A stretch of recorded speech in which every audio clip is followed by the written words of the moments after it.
ನಮಸ್ಕಾರ. Price the lord Jesus. ಮತ್ತೊಂದು ಶುಭ ದಿನದಲ್ಲಿ ನಿಮ್ಮೆಲ್ಲರನ್ನ ನೋಡುವಂತೆ ಕೃಪೆಯನ್ನು ಕನಿಕರವನ್ನು ತೋರಿಸಿ ಮತ್ತೊಂದು ದಿನವನ್ನು ಸೇರಿಸಿಕೊಟ್ಟಂಥ ಕರ್ತಾದಿ ಕರ್ತನಿಗೆ ರಾಜಾದಿ ರಾಜನಾದಂಥ ಯೇಸುವಿಗೆ ವಂದನೆಯನ್ನು ಸಲ್ಲಿಸ್ತೇನೆ. ನನ್ನ ಪ್ರೀತಿಯ ಸಹೋದರಿ ಸಹೋದರರೇ, ದೇವಜನರೇ, ನೀವೆಲ್ಲರೂ ಹೇಗಿದ್ದೀರಾ? ಚೆನ್ನಾಗಿದ್ದೀರಲ್ಲವ? ದೇವರ ವಾಕ್ಯವನ್ನು ಕೇಳುವುದಕ್ಕೂ ಪ್ರಾರ್ಥಿಸುವುದಕ್ಕೂ ಬಂದಿದ್ದೀರಾ? ಈ ಪ್ರಾರ್ಥನೆ, ದೇವರ ವಾಕ್ಯ ಧ್ಯಾನ ನಿಮ್ಮಲ್ಲಿ ಒಂದು ವ್ಯತ್ಯಾಸವನ್ನು ತಂದು ನಿಮ್ಮ ಜೀವಿತಗಳಲ್ಲಿ ಬಲವನ್ನು, ಅನುಗ್ರಹವನ್ನು, ಆಶೀರ್ವಾದವನ್ನು ತುಂಬಿಕೊಟ್ಟು ನಡೆಯಬೇಕಾದ ಮಾರ್ಗವನ್ನು ದೇವರು ತಾನೇ ನಿಮಗೆ ತಿಳಿಸಲಿ ಎಂದು ನಾನು ಬೇಡಿಕೊಳ್ಳುವಂಥವನಾಗಿದ್ದೇನೆ. ಕರ್ತನಾಮಕ್ಕೆ ಸ್ತೋತ್ರ.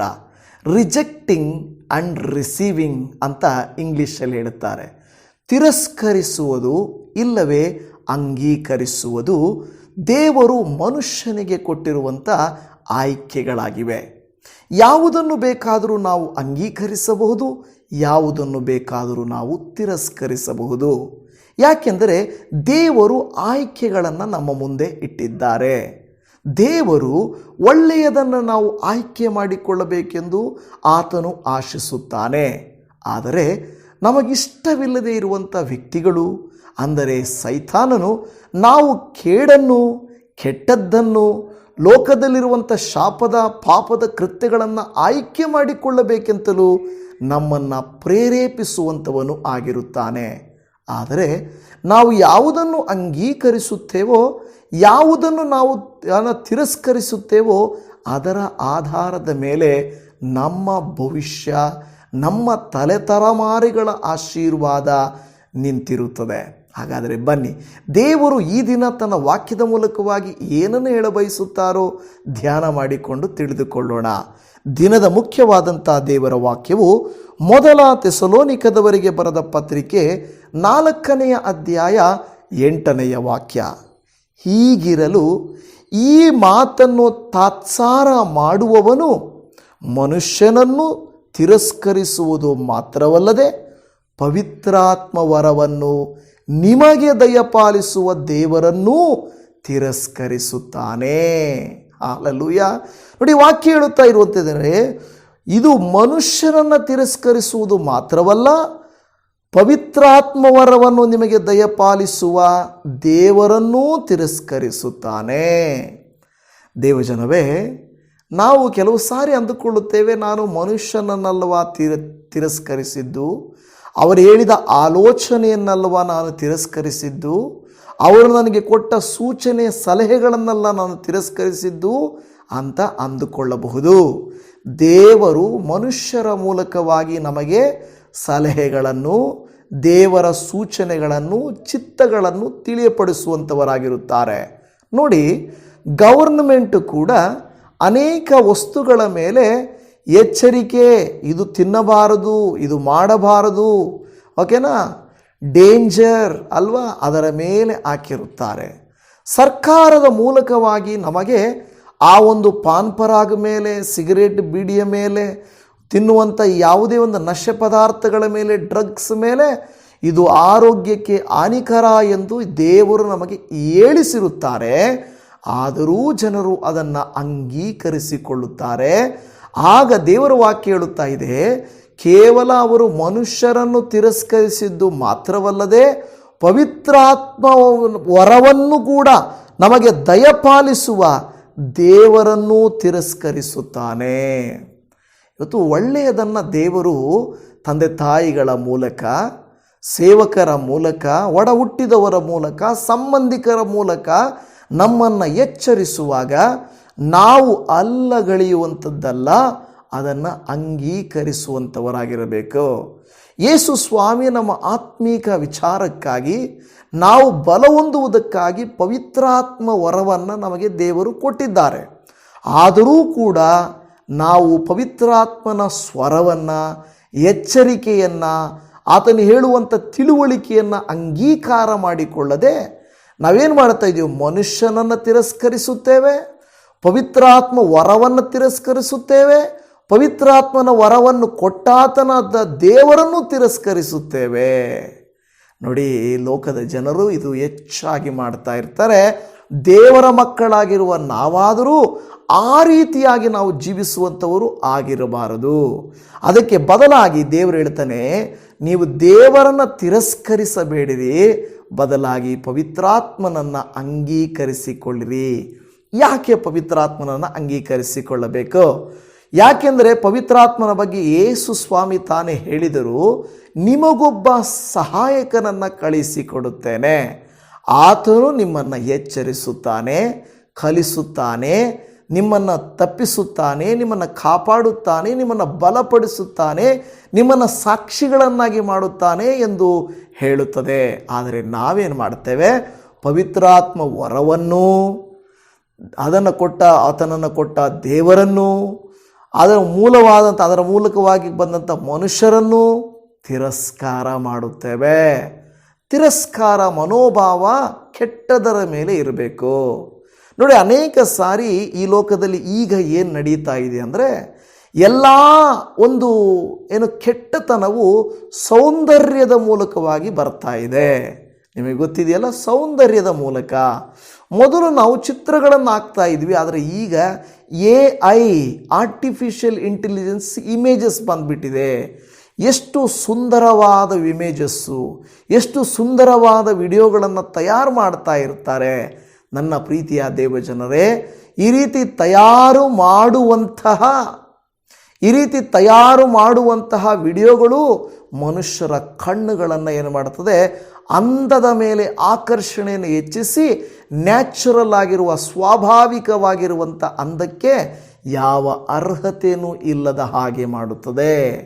ಆ ಒಂದು ಸಿನಿಮಾ ಹೀರೋಗಳು ಆ್ಯನಿಮೇಷನ್ ಆಗಿರುವಂಥ ಚಿತ್ರಗಳು, ವಿಡಿಯೋಗಳನ್ನು ನೋಡುವಂಥ ಈಗಿನ ಟೆಕ್ನಾಲಜಿಯ ಸೌಂದರ್ಯವರ್ಧಕವಾದಂಥ ವಿಡಿಯೋಗಳನ್ನು ನೋಡುವಾಗ ದೈವಿಕವಾದಂಥ ಬೋಧನೆಗಳನ್ನು, ದೈವಿಕವಾದಂಥ ಸತ್ಯಾರ್ಥಗಳನ್ನು ಅಂಗೀಕರಿಸಿಕೊಳ್ಳುವುದು ಸುಲಭ ಅಲ್ಲ, ಬಹಳ ಬಹಳ ಕಷ್ಟ ಆಗ್ತದೆ.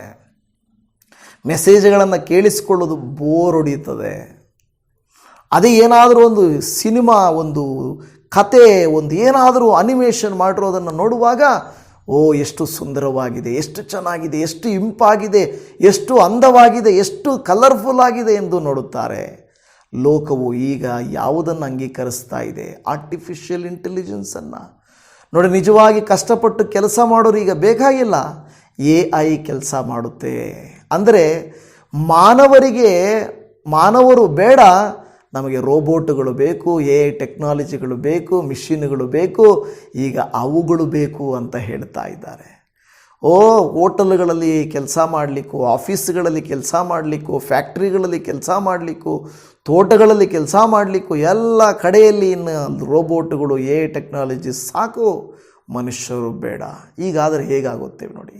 ಅದಕ್ಕೆ ದೇವರ ವಾಕ್ಯ ಹೇಳುತ್ತಾ ಇರೋದು, ನಾವು ಕೂಡ ಯಾವುದನ್ನು ಅಂಗೀಕರಿಸಬೇಕು, ಯಾವುದನ್ನು ತಿರಸ್ಕರಿಸಬೇಕು ನೋಡಬೇಕು.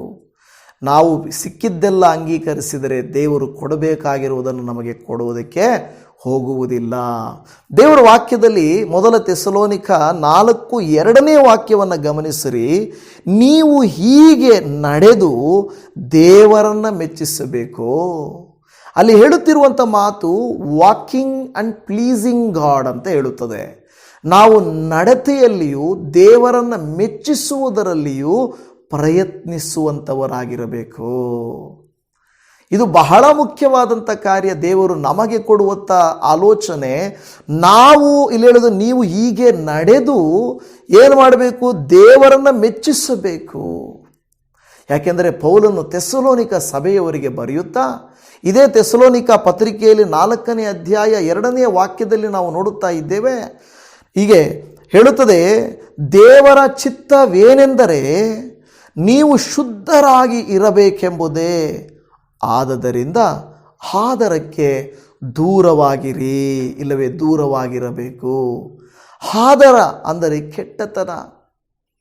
ಅಂದರೆ ಈಗ ಏನಾಗಿಬಿಟ್ಟಿದೆ, ಆಕರ್ಷಣೆ ಒಂದು ರೀತಿಯಾಗಿ ಮೋಹವಾಗಿ, ಒಂದು ರೀತಿಯಾಗಿ ಪಾಪವಾಗಿ ಪರಿಣಮಿಸ್ತಾ ಇದೆ. ನಾವು ತೆಗೆದುಕೊಳ್ಳುವ ಒಂದು ಸೋಪು, ಒಂದು ಪೇಸ್ಟು, ಒಂದು ಬಟ್ಟೆ, ಒಂದು ವಸ್ತು ಎಲ್ಲವೂ ಕೂಡ ಒಂದು ಮಾಡೆಲ್ ಇಲ್ಲದೆ, ಒಂದು ವ್ಯಕ್ತಿ ತೋರಿಸದೆ, ಅಡ್ವರ್ಟೈಸ್ಮೆಂಟ್ ಇಲ್ಲದೆ ಇಲ್ಲವೇ ಯಾರೇ ನಮಗೆ ಪ್ರಲೋಭ ಮಾಡದೆ ತೆಗೆದುಕೊಳ್ಳುವಂತಿಲ್ಲ. ಬಹಳ ಏನು ಬೇಕಾದರೂ ಸಿಗ್ತವೆ. ಆದರೆ ದೇವರ ಚಿತ್ತವೇನೆಂದರೆ ಎಲ್ಲ ಸಿಗುತ್ತದಲ್ಲವಾ ಅಂತ ಅಂಗೀಕರಿಸಬಾರದು. ಅವು ಬೋಧನೆಗಳಾಗಿರಬಹುದು, ವಸ್ತುಗಳಾಗಿರಬಹುದು, ವ್ಯಕ್ತಿಗಳಾಗಿರಬಹುದು. ನಿಮ್ಮ ಜೀವಿತದಲ್ಲಿ ಬರುವಂಥ ಎಲ್ಲ ವ್ಯಕ್ತಿಗಳು ನಿಜವಾಗಿಯೂ ಯಥಾರ್ಥರಲ್ಲ, ನಂಬಲಿಕ್ಕೆ ಯೋಗ್ಯರಲ್ಲ. ನಮ್ಮ ಮುಂದೆ ಒಂದು ನಟನೆ ಮಾಡ್ತಾರೆ. ನನಗೆ ಪ್ರತಿನಿತ್ಯ ಅನೇಕ ಜನರು ಕಾಲ್ ಮಾಡ್ತಾ ಇರ್ತಾರೆ. ಅದರಲ್ಲಿ ಹೇಳುವಂಥದ್ದು ಎಲ್ಲರೂ ನಾವು ಪ್ರತಿನಿತ್ಯ ನಿಮ್ಮ ವಾಕ್ಯ ನೋಡುತ್ತೇವೆ ಅಂತಾರೆ. ಸಂತೋಷ. ಅಂದರೆ ನನ್ನ ಹತ್ರ ಎಷ್ಟು ನಂಬರ್ಸ್ ಇರ್ಬೋದು, ಸುಮಾರು ನಂಬರ್ ಇದೆ. ಅವರು ಹೇಳೋದೇನೆಂದರೆ ನಾವು ಪ್ರತಿನಿತ್ಯ ನಿಮ್ಮ ವಿಡಿಯೋ ನೋಡ್ತೀವಿ ಅಂತ ಹೇಳ್ತಾರೆ. ನಾನು ಅವಾಗ ಅಂದುಕೊಳ್ಳೋದು ಸಂತೋಷ. ಒಂದು ದಿವಸ ನೋಡ್ಬೋದು, ಒಂದು ವಾರ, ತಿಂಗಳು, 6 ತಿಂಗಳು ನೋಡದೆ ಹೋಗ್ಬೋದು. ಮೊದಲು ನಾನು ಲೈವ್ ಕಾರ್ಯಕ್ರಮ ಸ್ಟಾರ್ಟ್ ಮಾಡಿದಾಗ ಎಷ್ಟೋ ಹಳಬರು ಬಂದು ನಮಗೆ ತುಂಬ ಉತ್ತೇಜನ ಮಾಡ್ತಾಯಿದ್ರು. ಪಾಸ್ಟ್ರೇ ಮಾಡಿ ಪಾಸ್ಟ್ರೇ, ಚೆನ್ನಾಗಿದೆ ಪಾಸ್ಟ್ರೇ ಅಂತ. ನಾನು ಕೆಲವ್ರನ್ನ ನೆನೆಸ್ಕೊಳ್ತೀನಿ, ಅವರೆಲ್ಲ ಎಲ್ಲಿ ಹೋದರು ದೇವರೇ, ಏನಾಗಿದ್ದಾರೆ ದೇವರೇ, ಯಾಕೆ ದೇವರೇ ಅಂತ ನಾನು ದೇವ್ರ ಹತ್ರ ಕೇಳುತ್ತೇನೆ. ಅಂದರೆ ನಾನು ಹೇಳೋದು, ನಮ್ಮನ್ನು ಕೆಲವು ಸಾರಿ ಆ ರೀತಿಗೆ ದೇವರ ಸೇವೆ ಮಾಡುವಾಗ ಕೆಲವರು ನಮ್ಮನ್ನು ಅಂಗೀಕರಿಸಿಕೊಳ್ಳುತ್ತಾರೆ. ಇನ್ನು ಕೆಲವರು ಅಯ್ಯೋ ಇದು ಬೋರ್ ಹೊಡೀತದೆ. ಬೋರ್ ಅಂದರೆ ಇಷ್ಟೊತ್ತು ಅರ್ಧ ಗಂಟೆ ವಾಕ್ಯನ, ಅಯ್ಯೋಯ್ಯೋ ನಮಗೆ ಸಾಧ್ಯ ಇಲ್ಲಪ್ಪ, ಇಷ್ಟೊಂದು ವಾಕ್ಯ ನಮಗಿಷ್ಟು ಕೇಳಿ ಏನು ಪ್ರಯೋಜನ. ಚಕ್ ಅಂತ 4 ನಿಮಿಷದಲ್ಲಿ ಚೆನ್ನಾಗಿ ಆಶೀರ್ವಾದ ಹೇಳಬೇಕು, ಆಶೀರ್ವಾದ ಮಾಡಿ ಮುಗಿಸ್ಬಿಡ್ಬೇಕು, ಹಾಗಿರಬೇಕು ಅಂತ. ಬರೋ ದಿನಗಳಲ್ಲಿ ಅದು ಆಗುತ್ತೇನೋ ನನಗೆ ಗೊತ್ತಿಲ್ಲ.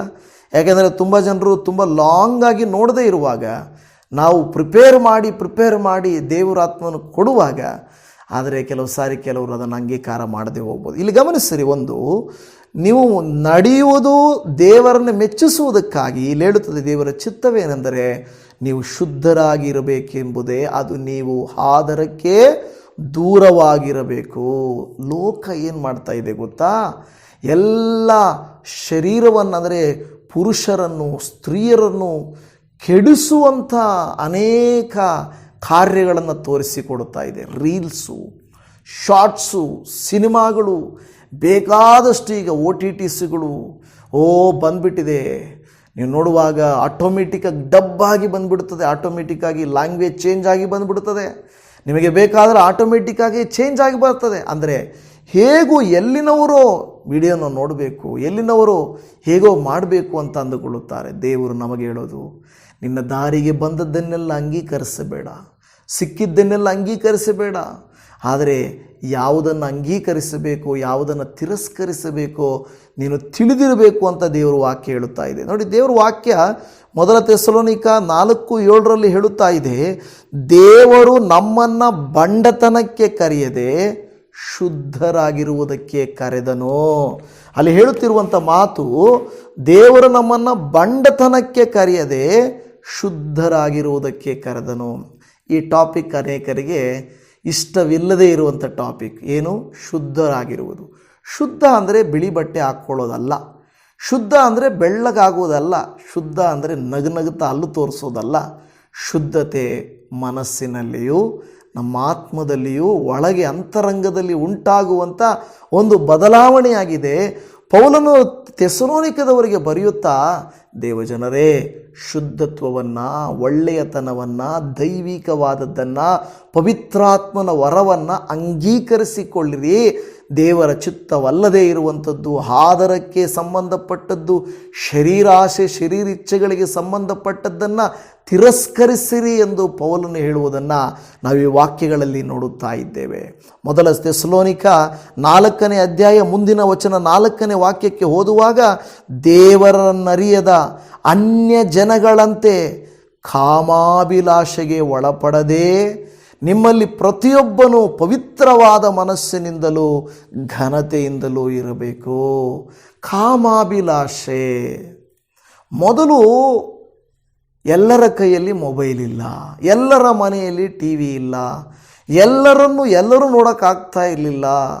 ಈಗ ಮನೆಯಲ್ಲಿ ಜಾಸ್ತಿ ಇರಲ್ಲ, ತೋಟಗಳಲ್ಲಿ ಇರಲ್ಲ, ಎಲ್ಲ ಮಾರ್ಕೆಟ್ಗಳಲ್ಲಿ, ಬೀದಿಗಳಲ್ಲಿ, ಎಲ್ಲ ಕಡೆಗಳಲ್ಲಿ ಇರ್ತಾರೆ. ನೋಡಿ, ಎಲ್ಲರೂ ಕಾಣಿಸ್ಬಿಡ್ತಾರೆ. ಅಂದರೆ ಸೈತಾನನು ಸ್ವಾತಂತ್ರ್ಯವನ್ನು ಕೊಟ್ಟಂತೆ ಲೋಕದಲ್ಲಿ, ಸಮಾಜದಲ್ಲಿ ಎಲ್ಲರನ್ನ ತೋರಿಸಿ ಎಲ್ಲವನ್ನು ತೋರಿಸಿಕೊಡ್ತಾ ಇದ್ದಾನೆ.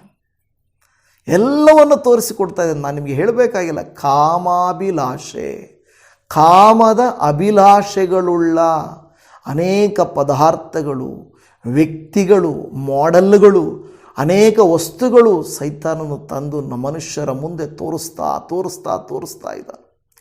ವಾಕ್ಯಕ್ಕೆ ಸಮಯ ಕೊಡುವಷ್ಟು ಬೇರೆ ಸ್ಥಳಗಳಲ್ಲಿ ಕೊಡುವಷ್ಟು ಸಮಯ ವಾಕ್ಯಕ್ಕೆ ಕೊಡೋದಿಲ್ಲ. ಯಾಕೆಂದರೆ ಅಲ್ಲಿ ಆಕರ್ಷಣೆ ಇದೆ, ಇಲ್ಲಿ ಆಕರ್ಷಣೆ ಇಲ್ಲ. ಅಲ್ಲಿ ಅಂದ ಇದೆ, ಇಲ್ಲಿ ಇಲ್ಲ. ಅಲ್ಲಿ ಬೇಕಾಬಿಟ್ಟು ಅಲ್ಲಿ ಹೋದಾಗ ನೀವು ಯಾರ ಜೊತೆ ಆದರೂ ನೋಡ್ರಿ, ಯಾರನ್ನಾದರೂ ನೋಡ್ರಿ, ಆದರೆ ಇಲ್ಲಿ ಆ ರೀತಿ ನಡೆಯಲ್ಲ. ಅದಕ್ಕೆ ಯೇಸುವನ್ನು, ಸಭೆಯನ್ನು, ಸರಿಯಾದ ಬೋಧನೆಗಳನ್ನು ಅಂಗೀಕರಿಸುವುದಿಲ್ಲ. ಈ ಸಭೆಗೆ ಹೋದರೆ ಸುವಾರ್ತೆ ಅಂತ ಇರ್ತಾರೆ, ದೇವರ ರಾಜ್ಯ ಕಟ್ಟಬೇಕು ಅಂತ ಇರ್ತಾರೆ, ಸಾಕ್ಷಿಗಳಾಗಿರಬೇಕು ಅಂತಾರೆ, ಪರಿಶುದ್ಧರಾಗಿರಬೇಕು ಅಂತಾರೆ. ಆದರೆ ಅಲ್ಲಿ ಹೋದರೆ ನೋಡ್ರಿ, ನೀವು ಯಾರು ಅಂತ ಕೇಳಲ್ಲ, ಏನೂ ಇಲ್ಲ. ಹೋದ ಪುಟ್ಟ ಬಂದ ಪುಟ್ಟ ಅಷ್ಟೇ ಅಲ್ವಾ? ನೀನೇನು ತಿಂತೀಯ, ನೀನೇನು ಬಟ್ಟೆ ಹಾಕ್ಕೊಳ್ತೀಯ, ನೀನು ಹೇಗೆ ನಡ್ಕೊಳ್ತೀಯ, ನೀನು ಎಲ್ಲಿದ್ದೀಯಾ, ನಿನ್ನ ಕಷ್ಟ ಏನು, ನೀನು ಯಾರೊಟ್ಟಿಗೆ ಸುತ್ತಾ ಇದ್ದೀಯ, ಯಾರೂ ಕೇಳಲ್ಲ. ಆದರೆ ಇಲ್ಲಿ ಹೋದರೆ ಎಲ್ಲ ಕೇಳ್ತಾರೆ. ಯಾವ ಸಭೆಯನ್ನು ಅಂಗೀಕಾರ ಮಾಡ್ತಾರೆ, ಯಾವುದನ್ನು ಬಿಡ್ತಾರೆ. ದೊಡ್ಡ ಮೆಗಾ ಚರ್ಚ್ಗಳಲ್ಲಿ ಹೋಗಿ ಕೂತ್ಕೊಂಡ್ರೆ ಪಾಸ್ಟ್ರಿಗೆ ಈ ವಿಶ್ವಾಸಿ ಯಾರು ಅಂತ ಗೊತ್ತಿಲ್ಲ, ಈ ಹುಡುಗಿ ಯಾರು, ಈ ಹುಡುಗ ಯಾರು ಅಂತ ಗೊತ್ತಿಲ್ಲ. ಮೆಗಾ ಚರ್ಚಸ್ ಅಲ್ಲಿ ಹೋಗಿ ಕೂತ್ಕೊಳ್ಳುವಾಗ ಆರಾಮಾಗಿ ಓದ್ಬೇಕು, ಕೂತ್ಕೊಂಡ್ವಾ, ಸ್ತೋತ್ರ, ನೀವು ನನ್ನನ್ನು ನೋಡಿಬಿಟ್ಟಿದ್ದೀರಪ್ಪ, ನಾನು ಪರಿಶುದ್ಧನಾಗಿಬಿಟ್ಟಿದ್ದೀನಿ ಅಂತ ಹೊರಟೋಗ್ತೀವಿ. ಅಲ್ಲ ದೇವಜನವೇ, ನಾವು ಅಕೌಂಟೇಬಲ್ ಆಗಿದ್ದೇವೆ, ನಾವು ಲೆಕ್ಕ ಕೊಡುವಂಥವರಾಗಿದ್ದೇವೆ. ಕಾಮಾಭಿಲಾಷೆಗೆ ಒಳಪಡದೆ ನಿಮ್ಮಲ್ಲಿ ಪ್ರತಿಯೊಬ್ಬನೂ ಪವಿತ್ರವಾದ ಮನಸ್ಸಿನಿಂದಲೂ ಘನತೆಯಿಂದಲೂ ಇರಬೇಕು. ಯಾಕೆಂದರೆ ದೇವರ ಕರೆ ಪರಿಶುದ್ಧತೆಗೆ. God's calling is for holiness, ಪರಿಶುದ್ಧತೆಗಾಗಿ, ನಾಟ್ ಇಂಪ್ಯೂರಿಟಿ. ಅಪವಿತ್ರತೆಗಾಗಿ ದೇವರು ಕರೆದಿಲ್ಲ. ನಮ್ಮ ದೇವರು ಸ್ವಲ್ಪ ಜನರು ರಕ್ಷಣೆ ಹೊಂದಿದರೂ ಪರವಾಗಿಲ್ಲ, ಆದರೆ ನಾವು ಪರಿಶುದ್ಧರಾಗಿದ್ದರೆ ಮಾತ್ರನೇ ಪರಿಶುದ್ಧನಾದ ದೇವರೊಟ್ಟಿಗಿರಲಿಕ್ಕೆ ಸಾಧ್ಯ ಎಂದು ದೇವರ ವಾಕ್ಯ ಹೇಳುತ್ತದೆ. ಅದೇ ವಾಕ್ಯ ಹೇಳುತ್ತದೆ, ಬಂಡತನಕ್ಕೆ ಕರೆಯದೆ ಆತನು ನಾವು ಶುದ್ಧರಾಗಿರುವುದಕ್ಕೆ ನಮ್ಮನ್ನು ಕರೆದಿದ್ದಾನೆ. ಹಲ್ಲೆಲೂಯ. ಇವತ್ತು ವಾಕ್ಯವನ್ನು ಆಲಿಸುತ್ತಿರುವಂಥ ದೇವಜನವೇ, ಎಫೆಸ ಪತ್ರಿಕೆ 4ನೇ ಅಧ್ಯಾಯ 22ನೇ ವಾಕ್ಯದಲ್ಲಿ ಹೇಳುತ್ತದೆ, ಯೇಸುವಿನಲ್ಲಿರುವ ಸತ್ಯೋಪದೇಶವು ಯಾವುದೆಂದರೆ, ನೀವು ನಿಮ್ಮ ಹಿಂದಿನ ನಡತೆಯನ್ನು ಅನುಸರಿಸದೆ ಪೂರ್ವ ಸ್ವಭಾವವನ್ನು ತೆಗೆದು ಹಾಕಿಬಿಡಬೇಕು. ಪೂರ್ವ ಸ್ವಭಾವ, ಹಳೆಯ ಸ್ವಭಾವ, ಯೇಸುವನ್ನು ಅರಿಯೋದಕ್ಕಿಂತಿರುವ ಮುಂಚಿನ ಇದು. ನೀವು ಯಾವುದಾದ್ರೂ ಸಭೆಯಲ್ಲಿದ್ದಾಗ ನಿಮಗೆ ವ್ಯತ್ಯಾಸ ಬರಲಿಲ್ವ, ಅದನ್ನೆಲ್ಲ ಬಿಟ್ಟು ಬಿಡ್ರಿ. ಈಗ ಏನು ಮಾಡಬೇಕಂತ ಹೇಳ್ತಾಯಿದ್ರೆ, ಯೇಸುವಿನಲ್ಲಿರುವಂಥ ಸತ್ಯೋಪದೇಶವು ಯಾವುದೆಂದರೆ, ನೋಡ್ರಿ, ಸತ್ಯೋಪದೇಶ, ಯೇಸುವಿನಲ್ಲಿರುವ ಸತ್ಯೋಪದೇಶ ಯಾವುದಪ್ಪ ಅಂತ ಹೇಳಿದರೆ, ನೀವು ನಿಮ್ಮ ಇಂದಿನ ನಡತೆಯನ್ನು ಅನುಸರಿಸಬಾರದು. ಒಂದು, ಡೋಂಟ್ ಫಾಲೋ. ಇನ್ಸ್ಟಾಗ್ರಾಮ್ಗಳಲ್ಲಿ ಫಾಲೋವರ್ಸ್, ಫೇಸ್ಬುಕ್ಕಲ್ಲಿ ಫಾಲೋವರ್ಸ್, ಯೂಟ್ಯೂಬಲ್ಲಿ ಸಬ್ಸ್ಕ್ರೈಬರ್ಸ್.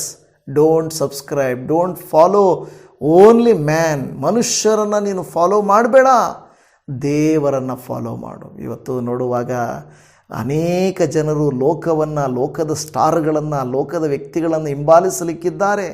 ಯೇಸುವಿನ ಸ್ವಭಾವವನ್ನು ಧರಿಸಿಕೊಳ್ಳುವುದಕ್ಕೆ ಈ ಚಾನಲ್ಗಳಿದ್ದಾವೆ. ಈ ಚಾನಲ್ ಪ್ರತಿನಿತ್ಯ ಮುಂಜಾನೆಯಲ್ಲಿ, ಸಂಜೆಯಲ್ಲಿ 5:30 ಒಂದೊಂದು ವಾಕ್ಯ ಏನಾದರೂ ಒಂದು ಹಾಕಬೇಕಂತ ನಾವು ತಾಪತ್ರಯ ಪಡ್ತಾ ಇದ್ದೇವೆ. ಯಾಕೆ ಗೊತ್ತಾ? ಎಲ್ಲೋ ಒಂದು ಕಡೆ ದೇವರು ನಮಗೆ ಉತ್ತೇಜನ, ಒಂದು ಪ್ರೀತಿ, ಒಂದು ದಯೆ, ಒಂದು ವಾಕ್ಯ ಕಿವಿಯೊಳಗಡೆ ಹಾಕಬೇಕೆಂಬ ಉದ್ದೇಶಕ್ಕಾಗಿ ನೋಡುತ್ತಾ ಇದ್ದೇವೆ. ಏನಂದರೆ, ನೀವೇನು ಮಾಡಬೇಕು? ಹಿಂದಿನ ನಡತೆಯನ್ನು ಅನುಸರಿಸದೆ, ಅಲ್ಲಿ ಹೇಳ್ತದೆ ಪೂರ್ವ ಸ್ವಭಾವವನ್ನು ತೆಗೆದು ಹಾಕಿಬಿಡಬೇಕು. ಸ್ವಲ್ಪ ತೆಗೆದು ಹಾಕೋದಲ್ಲ, ಒಂಚೂರು ಆ ಕಡೆ ಕಾಲಿಟ್ಟು ತಿರುಗಿ ವಾಪಸ್ ಬರೋದಲ್ಲ, ಭಾನುವಾರದ ಥರ ಅಲ್ಲ. ನಾವು ಪೂರ್ಣವಾಗಿ ನಮ್ಮ ಹಳೆಯ ಸ್ವಭಾವವನ್ನು ತೆಗೆದು ಹಾಕಿಬಿಡಬೇಕು. ನಮ್ಮ ಹಳೆಯ ಸ್ವಭಾವ. ದೇವರ ವಾಕ್ಯ ನಮಗೆ ಯಾವಾಗಲೂ ಹೇಳುತ್ತದೆ ಏನಂದರೆ, 2 ಕೊರಿಂಥ 5:17 ಯಾವನಾದರೂ ಕ್ರಿಸ್ತನಲ್ಲಿದ್ದರೆ ಅವನು ನೂತನ ಸೃಷ್ಟಿಯಾದನು, ಈಗ ಪೂರ್ವ ಸ್ಥಿತಿ ಹೋಗಿ ಎಲ್ಲವೂ ನೂತನವಾಯಿತು. ಪೂರ್ವ ಸ್ಥಿತಿ ಹೋಗಬೇಕು. ನಿಮ್ಮಲ್ಲಿ ಪೂರ್ವ ಸ್ಥಿತಿ ಹೋಗಿದೆಯಾ ದೇವಜನವೇ? ಕೆಲವರು ನೋಡ್ತೇವೆ, ಯಾಕೋಬನು ಮೋಸಗಾರನಾಗಿದ್ದ, ಆದರೆ ನಂತರ ಅವನು ಬದಲಾದನು. ಮೊದಲು ಒಂದು ವೇಳೆ ವ್ಯಕ್ತಿಗಳ ಸ್ವಭಾವವು ಕೆಟ್ಟದ್ದಾಗಿರಬಹುದು, ಆದರೆ ನಂತರ ನಾವು ಮಾರ್ಪಟ್ಟವರಾಗಿರಬೇಕು. ಯಾಕೋಬ ಎಂದರೆ ಮೋಸಗಾರನು, ಅದಕ್ಕೆ ಅವನ ಹೆಸರು ಇಸ್ರಾಯೇಲ್ ಆಗಿ ಮಾರ್ಪಟ್ಟಿತು ಅಲ್ವಾ? ಇಸ್ರಾಯೇಲನಾಗಿ ಮಾರ್ಪಟ್ಟ ಕಾರಣ ಯಾಕೋಬ ಅಂದರೆ ಅವನು ಮೋಸಗಾರನಾಗಿದ್ದ. ಹಾಗೆ ನಾವು ಹೆಸರುಗಳನ್ನು ಬದಲಾಯಿಸಿಕೊಳ್ಳಬೇಕಂತಲ್ಲ, ನಮ್ಮ ಸ್ವಭಾವಗಳು ಬದಲಾಗಬೇಕು. ಮೊದಲು ನಾನು ಹಿಂಗಿದ್ದೆ, ಆದರೆ ಈಗ ಹೀಗಿದ್ದೇನೆ. ನಿಮ್ಮಲ್ಲಿ ಎಷ್ಟು ಜನರು ನಿಜವಾಗಿ ವಾಕ್ಯವನ್ನು ಕೇಳುತ್ತಾ ಕೇಳುತ್ತಾ ಕೇಳುತ್ತಾ ಬದಲಾಗಿದ್ದೀರಿ ಹೇಳ್ರಿ? ನಿಮ್ಮ ಸಾಕ್ಷಿಗಳನ್ನು ನಾವು ಕೇಳುವಾಗ ತುಂಬ ಸಂತೋಷ ಆಗುತ್ತದೆ. ದೇವರ ವಾಕ್ಯ ನಿಮ್ಮನ್ನು ಶುದ್ಧೀಕರಣ ಮಾಡುತ್ತಾ ಇದೆ. ಲೋಕದಲ್ಲಿ ಪಾತ್ರೆಗಳನ್ನು ತೊಳೆಯುವುದಕ್ಕೂ, ಬಟ್ಟೆಗಳನ್ನು ಒಗೆಯುವುದಕ್ಕೂ, ಮನೆಯನ್ನು, ವಾಹನಗಳನ್ನು, ವಸ್ತುಗಳನ್ನು, ತೋಟಗಳನ್ನು, ಎಲ್ಲ ಕಳೆಗಳನ್ನು ಕ್ಲೀನ್ ಮಾಡೋದಕ್ಕೆ ಕೆಲವಿದ್ದರೆ, ನಮ್ಮ ಹೃದಯಗಳನ್ನು ತೊಳೆಯಲಿಕ್ಕಿರುವಂಥದ್ದು ಇದು ಒಂದೇ ಒಂದು ದೇವರ ವಾಕ್ಯವೆಂಬ ಔಷಧಿ, ಲೋಷನ್, ಪೌಡರ್, ಅದೊಂದು ಕಾಸ್ಮೆಟಿಕ್ಸ್ ಆಗಿದೆ. ಹಾಲೆಲೂಯಾ. ಆತ್ಮವನ್ನು ಯಾವುದು ಕೂಡ ಬದಲಾಯಿಸಲಿಕ್ಕೆ ಸಾಲದು. ಎಲ್ಲ ಪುಸ್ತಕಗಳು ಇನ್ಫಾರ್ಮೇಷನ್, ಆದರೆ ಬೈಬಲ್ ಮಾತ್ರನೇ ಟ್ರಾನ್ಸ್ಫಾರ್ಮೇಷನ್ ಮಾಡುವಂಥದ್ದಾಗಿದೆ. ಹಾಲೆಲೂಯಾ. ಕರ್ತನ ನಾಮಕ್ಕೆ ಸ್ತೋತ್ರ. ನನ್ನ ಪ್ರಿಯ ದೇವಜನವು ಅದಕ್ಕೆ ಹೇಳ್ತಾ ಇರುವಂಥ ಮಾತೇನೆಂದರೆ, ನೀವು ಹಳೆಯದನ್ನು ತೆಗೆದು ಹಾಕಿಬಿಟ್ಟು ನೀವೇನು ಮಾಡಬೇಕು? ಹೊಸದನ್ನು ಧರಿಸಿಕೊಳ್ಳಬೇಕು. ನಾನು ಹೇಳ್ತಾ ಇರ್ತೇನೆ, ಹಳೆಯದನ್ನು ತೆಗೆದು ಹಾಕುವುದು ಮಾತ್ರವಲ್ಲ, ಹೊಸದನ್ನು ಧರಿಸಿಕೊಳ್ಳುವುದು ಕೂಡ ಗೊತ್ತಿರಬೇಕು. ಹೊಸತನವನ್ನು ಧರಿಸಿಕೊಳ್ಳುವುದು ಬಹಳ ಮುಖ್ಯ. ಅದಕ್ಕೆ ದೇವರ ವಾಕ್ಯ ಹೇಳುತ್ತಾ ಇದೆ, ಎಫೆಸ 4:23 ನೀವು ನಿಮ್ಮ ಅಂತರ್ಯದಲ್ಲಿ ಹೊಸಬರಾಗಿ ನೂತನ ಸ್ವಭಾವವನ್ನು ಧರಿಸಿಕೊಳ್ಳಿರಿ. 22ನೇ ವಾಕ್ಯದಲ್ಲಿ ತೆಗೆದು ಹಾಕಿರಿ ಎಂದು ಹೇಳುತ್ತದೆ, 23ನೇ ವಾಕ್ಯದಲ್ಲಿ ಧರಿಸಿಕೊಳ್ಳ್ರಿ ಅಂತ ಹೇಳುತ್ತಾ ಇದೆ. ತೆಗೆದು ಹಾಕಿದ್ದನ್ನೇ ಧರಿಸಿಕೊಳ್ಳುವುದಲ್ಲ, ಹಳೆಯದನ್ನು ತೆಗೆದು ಹಾಕಿರಿ, ಹೊಸದನ್ನು ಧರಿಸಿಕೊಳ್ಳಿರಿ. ಸುಲಭವಾಗಿ ನಾವು ಹಳೆಯ ಬಟ್ಟೆಯನ್ನು ತೆಗೆದು ಹಾಕಿಬಿಟ್ಟು ಹೊಸ ಬಟ್ಟೆಯನ್ನು ಧರಿಸಿಕೊಳ್ಳುತ್ತೇವೆ. ಆದರೆ ದೇವರ ವಾಕ್ಯ ಹೇಳ್ತಾ ಇರೋದು, ಹಳೆಯ ಸ್ವಭಾವವನ್ನು ತೆಗೆದುಹಾಕಿ ನೂತನ ಸ್ವಭಾವವನ್ನು ಧರಿಸಿಕೊಳ್ಳಿರಿ. ದೇವಜನವೇ, ಲೋಕ ಯಾವಾಗಲೂ ಕೆಟ್ಟತನವನ್ನೇ ಧರಿಸಿಕೊಳ್ಳುವಂತೆ ಮಾಡುತ್ತದೆ. ಆಚೆಗಡೆ ಒಂಥರ ಇರು, ಚರ್ಚಲ್ಲಿ ಒಂಥರ ಇರು, ಮನೆಯಲ್ಲೊಂಥರ ಇರು, ಸಭೆಯಲ್ಲೊಂಥರ ಇರು, ದುಷ್ಟರ ಮುಂದೆ ಒಂಥರ ಇರು, ದೇವರ ಮುಂದೆ ಒಂಥರ ಇರು. ಆದರೆ ದೇವರು ವಾಕ್ಯ ಹೇಳುತ್ತೆ, ಅದೆಲ್ಲ ನಾವು ಮಾಡಬೇಕಾಗಿರುವುದು, ಅದೆಲ್ಲ ನಾವು ನಡ್ಕೊಳ್ಬೇಕಾಗಿರುವುದು. ಓ ಸ್ತೋತ್ರ. ದೇವರು ಹೇಳ್ತಾನೆ, ಹಾಗಲ್ಲ ನನ್ನ ಮಕ್ಕಳೇ, ನೀವು ನಡ್ಕೊಳ್ಬೇಕಾಗಿರುವುದು, ನೀವು ಪರಿಶುದ್ಧರಾಗಿರಬೇಕು.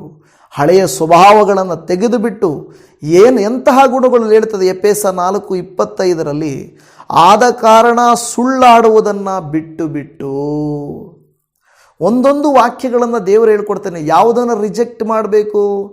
ಟೆಲ್ಲಿಂಗ್ ಲೈಸ್ ನೋ ಪಾಪ. ಮಕ್ಕಳಿಗೆ ಹೇಳ್ಕೊಡ್ತಾರಲ್ಲ, ಜಾನಿ ಜಾನಿ ಎಸ್ ಪಾಪ ಅನ್ನುವಂಥ ರೈಮಿಂಗ್ ಹೇಳ್ಕೊಡ್ತಾರಲ್ವ. ಟೆಲ್ಲಿಂಗ್ ಲೈಸ್ ನೋ ಪಾಪ ಅಂದರೆ ನೋ, ಟೆಲ್ಲಿಂಗ್ ಲೈಸ್ ನೋ.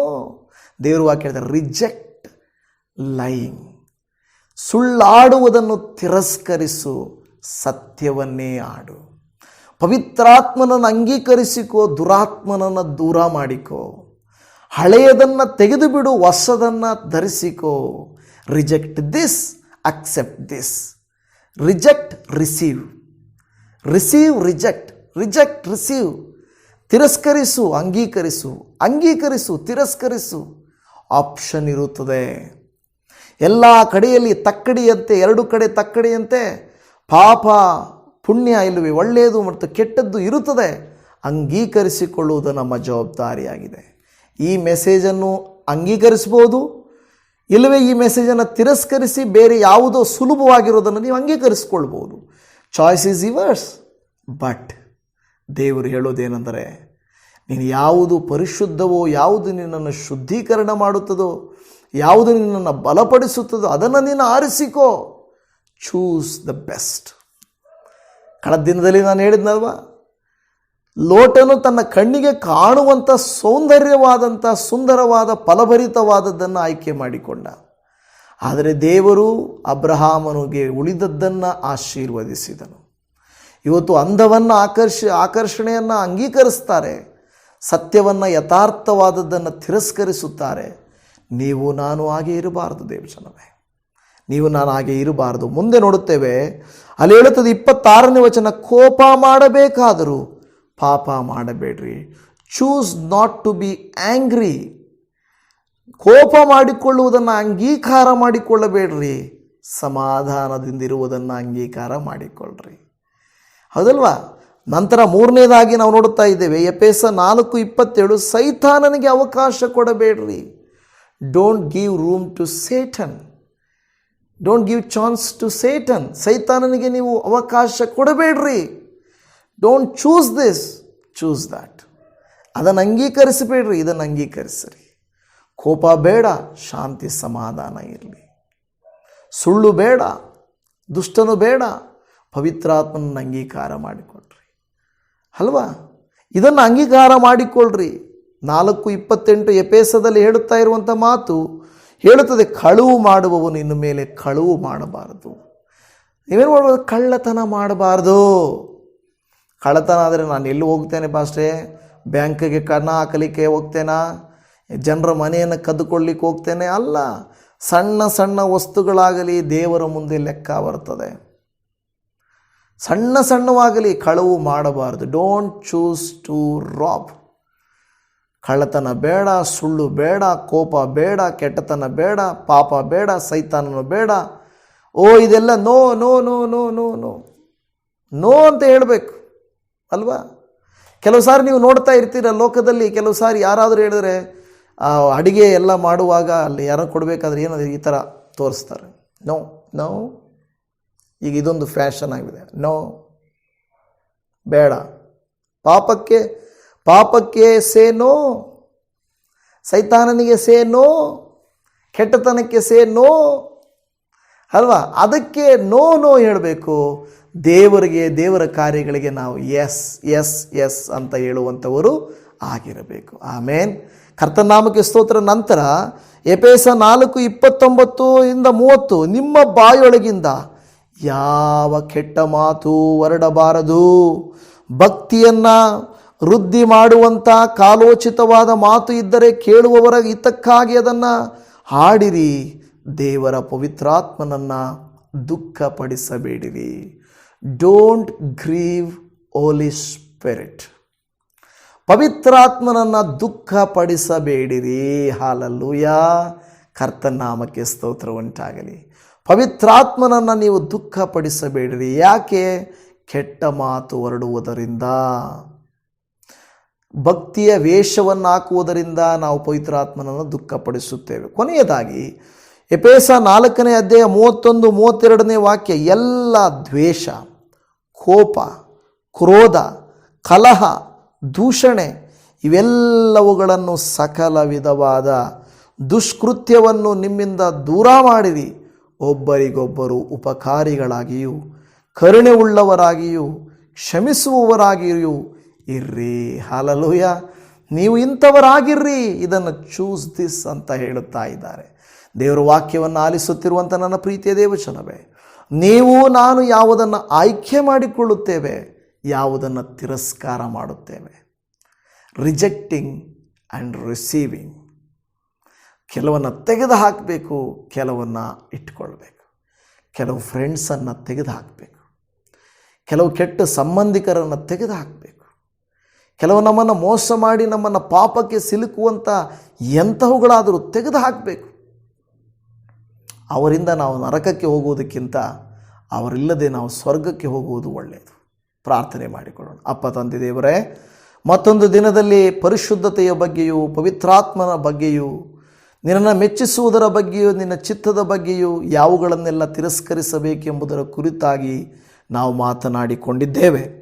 ಹೌದು ಸ್ವಾಮಿ ದೇವರೇ, ಕೋಪವನ್ನು, ದ್ವೇಷವನ್ನು, ಅಸೂಯೆಯನ್ನು, ಕ್ರೋಧವನ್ನು, ಕಾಮಾಭಿಲಾಷೆಯನ್ನು, ಕೆಟ್ಟತನವನ್ನು, ಸೈತಾನನಿಗೆ ಅವಕಾಶ ಕೊಡುವುದನ್ನು, ಅನೇಕ ಕೃತ್ಯಗಳನ್ನು ನಾವು ಕೇಳಿಸಿಕೊಂಡಿದ್ದೇವೆ.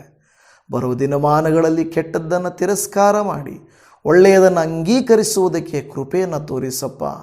ಯಾರೆಲ್ಲ ಇದುವರೆಗೂ ಶ್ರದ್ಧೆಯಿಂದ ಭಕ್ತಿಯಿಂದ ತಮ್ಮನ್ನು ತಾವು ಪರೀಕ್ಷಿಸಿಕೊಂಡು ಈ ವಾಕ್ಯಗಳು ನನಗೆ ಅನ್ವಯವಾಗುತ್ತದೆ, ಕನ್ನಡಿಯೋಪಾದಿಯಲ್ಲಿ ನಾನು ನೋಡಿಕೊಳ್ಳಬೇಕು, ನನ್ನನ್ನು ಶುದ್ಧಿ ಮಾಡಿಕೊಳ್ಳಬೇಕು, ನನ್ನ ದೇವರು ಪರಿಶುದ್ಧನಾಗಿರುವಂತೆ ನಾನೂ ಪರಿಶುದ್ಧನಾಗಿರಬೇಕೆಂದು ಇದುವರೆಗೂ ಆಲೋಚನೆ ಮಾಡಿ ವಾಕ್ಯವನ್ನು ಒಳ್ಳೆಯ ಮನಸ್ಸಿನಿಂದ ಧ್ಯಾನ ಮಾಡಿದರು, ಅವರೆಲ್ಲರಿಗೂ ಸಮಾಧಾನ ಉಂಟಾಗಲಿ.